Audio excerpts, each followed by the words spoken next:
안녕하세요. 중국에 대해 평생 알아가고 있는 한중 다문화 가정의 타코페페입니다. 제 개인적으로는 지금 이 촬영을 얼마나 반복하는지 모르겠습니다. 계속해가지고 이제 음성 상태가 울린다고 그래가지고요. 이렇게도 해보고 저렇게도 해봤는데 워낙 이쪽 분야에 대해서 좀 전문성이 떨어지다 보니까 계속 이게 조금 울리는 게 있더라고요. 이거 안 되겠다 나가서 찍을 갔더니 또 밖이 되게 추워지고 그래서 다소간에 좀 음성이 울리는 게 있더라도 저희가 조금씩 개선한다고 하고 일단은 진행을 하자. 너무 우리 구독자님들을 기다리게 해서는 안 된다.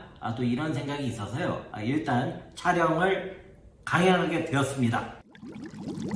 자, 중국의 5번째 제갈시라는 주제를 가지고요. 이제 3번째 시간을 갖게 되었습니다. 먼저 번 영상을 통해서 지금 중국에서 직할시 후보로 올라와 있는 도시를 한 10개 정도를 한번 추려봤습니다. 이제 그 도시들 하나하나에 대해서 살펴보는 그런 시간을 가져보도록 하겠습니다. 자, 첫 번째 도시는요, 굉장히 전 세계적으로 유명한 도시가 되어버렸습니다. 이게 좋은 일인지 모르겠는데요. 첫 번째는 우한. 우한에 대해서 한번 살펴보도록 하겠습니다. 이 우한이라는 도시는요, 우리나라에서 이제 삼국지 좋아하시는 분들 많으시잖아요. 근데 이 삼국지가 있던 시대가 중국 한나라의 동한 말년입니다. 한나라가 둘로 나눠지거든요. 앞에 서한, 뒤에 이렇게 동한 이렇게 돼 있습니다. 수도가 옮겨가지고 그래요. 근데 이 삼국지는 이 동한에서도 말년 끝에 있었던 일인데요. 그때 당시에 한나라의 그 행정 단위 중에 이 형주라는 곳이 있었습니다. 이 삼국지 매니아 분들은 아세요. 뭐 유표 이런 사람들이 있었고 이 제갈공명이 유비한테 이 형주는 꼭 우리가 차지를 해야 된다. 너무 중요하다. 그러니까 어떤 천하 정세의 한 가운데 중심이라고도 할 수 있었던 이 형주라는 데가 바로 현재의 우한을 포함을 하고 있었습니다. 간단하게 한번 지도를 보실게요. 네, 그럼 한번 지도를 봐보시겠습니다. 요게 이제 중국 한나라 시기의 행정구역 지도인데요. 보시면은 가운데에 제가 V자 표시로 써놨습니다. 형주 이렇게 써놨죠.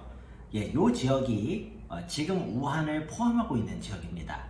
얼핏 보시더라도 이 중국 전체 대륙에서 굉장히 가운데에 위치를 하고 있다. 이런 내용을 보실 수가 있을 것 같아요. 자, 보시면은 빨간색 동그라미로 제가 지금 우한 이렇게 표시를 했는데요. 이 우한이라는 곳은요, 이 양자강이라고도 부르는 이 장강이 흘러가는데 중류 정도에 위치를 하고 있습니다. 장강 상류에는 총칭이라는 곳이 있잖아요. 장강 하류가 상하이에 위치를 하고 있습니다. 또 한편 중국 북쪽으로 보면 황하라는 또 거대한 강이 하나가 있죠. 그래서 우한이 위치가 이 정도의 위치를 하고 있다. 우리 중국에서는 굉장히 중심 지역에 아주 중요한 지역에 해당을 한다. 이런 내용을 참고하시면 되겠습니다. 자, 그럼에도 불구하고 지금 대부분의 사람들의 머릿속에 우한 그러면 아무래도 이제 뭐 우한 폐렴이다. 예전에 코로나19 발병 초기에 우리가 그렇게 명명을 했었잖아요. 참 이게 가슴 아픈 내용이 참 많습니다. 제 개인적으로는 2001년도에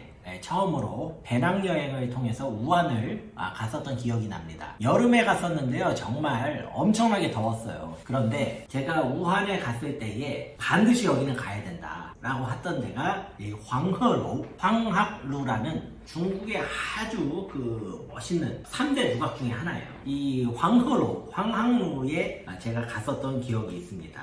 황학루의 사진을 한번 보시면은요, 제가 여기를 갔는데 이제 황학루에 올라가가지고 멀리 장강이 보이는 이런 식구절도 있고 해서 저는 황학루에 그런 게 있을까 했는데 지금 황학루에 가보면은요, 제가 2001년도에 가서 놀랬던 게 저기를 어떻게 올라갈까 굉장히 기대하고 갔는데 안에 갔더니 안에 엘리베이터가 있더라고요. 인당 20원인가 10원인가 받았습니다. 당시에 되게 비쌌어요. 그래가지고 아니 황학루에 왜 엘리베이터가 있지? 저는 이제 굉장히 고대의 어떤 느낌을 가지고 갔는데 이것도 얼마나 많이 부서졌겠어요. 그래서 다시 지은 거다 그렇게 하고, 지금 사진에 잘 보이시는지 모르겠지만 멀리 보이는 게 장강입니다. 이게 말이 강이지 이게 뭐 어마어마하게 커요. 그런 게 있습니다. 자, 제가 이 우한 쪽에 딱히 지인이 그렇게 많지는 않습니다. 하지만 우한에도 많은 한국 분들이 또 사시고 또 우한에 출신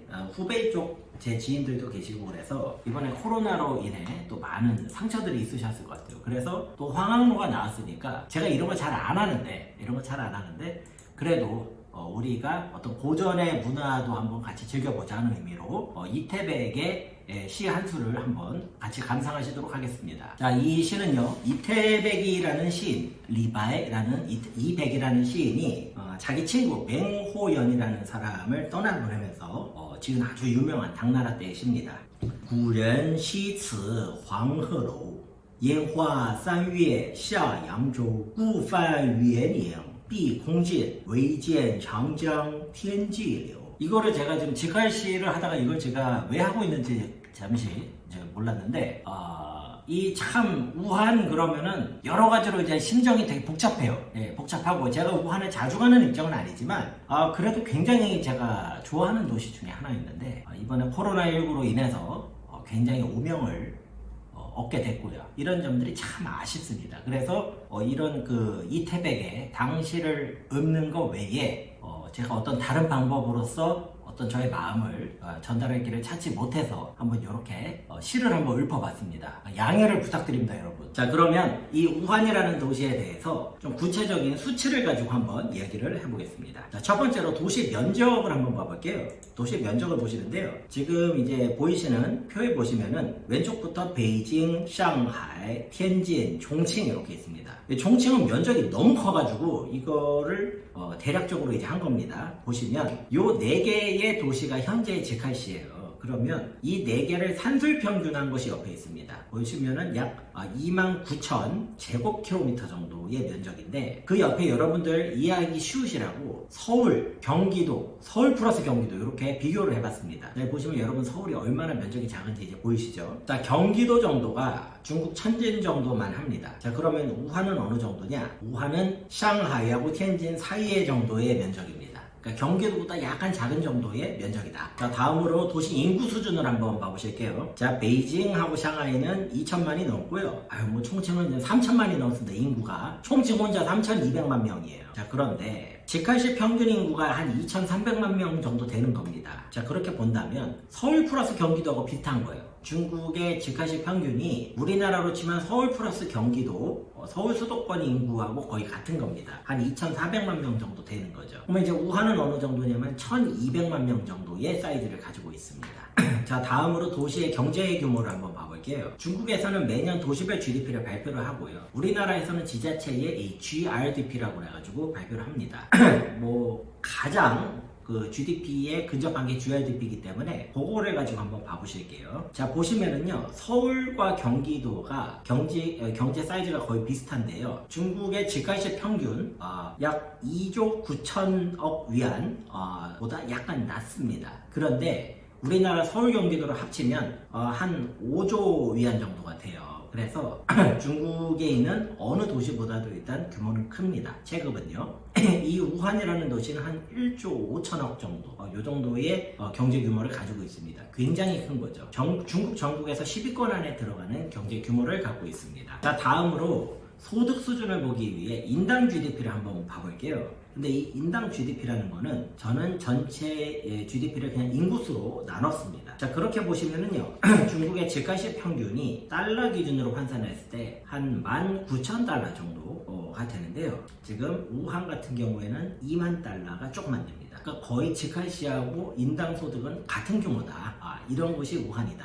이렇게 보실 수가 있습니다. 자, 이어서 그러면은 부동산 가격도 한번 봐보겠습니다. 자, 부동산 가격은 어떻게 볼 거냐면요, 제곱미터당 가격을 똑같은 기준으로 해서 제곱미터당 가격을 한번 보고요. 그 다음에 100제곱미터 정도, 우리나라로 치면 한 30평형 초중반 정도가 될 거예요. 요거를 기준으로 했을 때에 한국 돈으로 몇 억이 되느냐. 자, 보시면은요, 중국의 직할시 평균은요, 제곱미터당 한 36,000 RMB 정도. 그러니까 100제곱미터 집이 한 6.7억 정도가 되는, 7억이 조금 안 되는 정도의 가격이 중위 가격이에요. 여기 가운데 가격. 자, 그렇다면 서울이 최근에 많이 올라서 중위 가격이 거의 뭐 11억 가까이 되고 있고요. 경기도도 5억이 넘고 있습니다. 자, 그런데 우한은 한 3.1억 정도면 현재 30평형대 초반 집이 중간 정도 가격대가 나온다. 이 정도 감을 잡으셨으면 합니다.